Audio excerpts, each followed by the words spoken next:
friends, I'm Dr. Samir Vyas from thesacredvows.com. I conduct online courses on how to prepare for your marriage.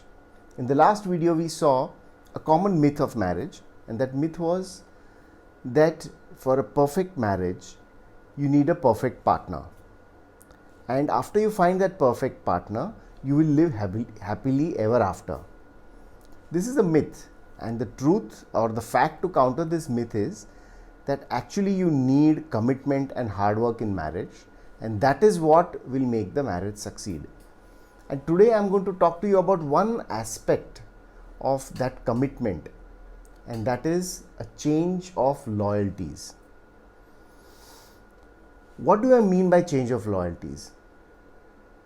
A change of loyalty, I mean, is a shift in the emotional thinking pattern. We are all very deeply connected to our parents. When we are children, we are connected to our mother, our father.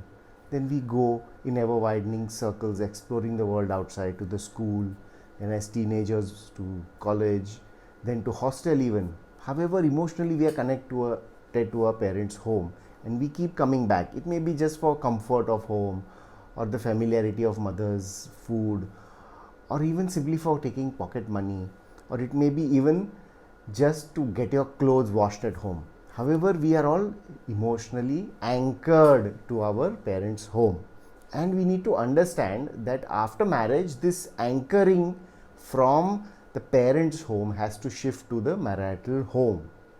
The priority number one is your marriage, is your spouse. Now, there was a man, recently married man, whose father used to stay in another city, and every day at night at 9 p.m. his father would call up the son, and he would talk. He was a widower, his father. He used to stay alone, and he would call up his son and then chit chat, and this started right from the beginning of the marriage.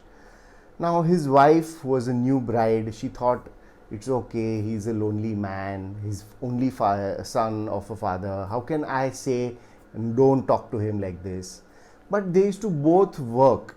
They would work whole day in office, they would come home, they would cook, eat, and just when they were post dinner, they would sit to relax and chit chat.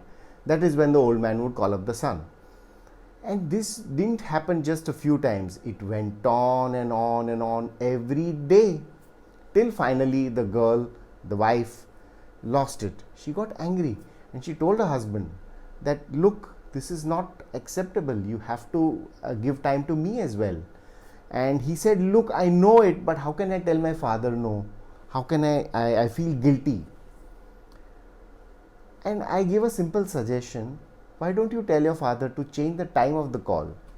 And that made that boy think. And he told his dad, Dad, I have a 1 hour lunch break in office. Why don't you call me up at that time? And that solved the problem. He would call him up in the afternoon. Initially, yes, by habit he would still call back again after dinner.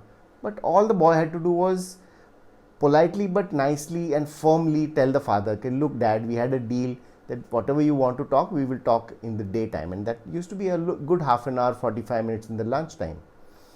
And yes, once or twice the dad did feel bad that his son had told him no, but he got used to it, and that setting the boundary helped correct this kind of emotional dependence that the father had on the son.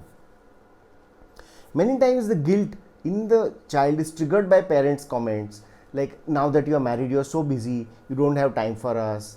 You are now only with your wife, or you're only with your husband, you're totally involved with their family, you have forgotten your old family. These kind of loose comments are very common, and they may trigger again a retethering of the emotional bonds with the old family. However, every time this happens, one must remember not to feel guilty and reconnect with your spouse, and emotionally you are not distancing yourself from your parents, and you have to tell them that we are with you. However, my life and my priorities are this, and we have to learn to set boundaries very often in our marriage, right at the beginning. And therefore, these future tensions that will happen due to boundaries of interference by the parents in the child, or the child's dependence on the parent, will be settled.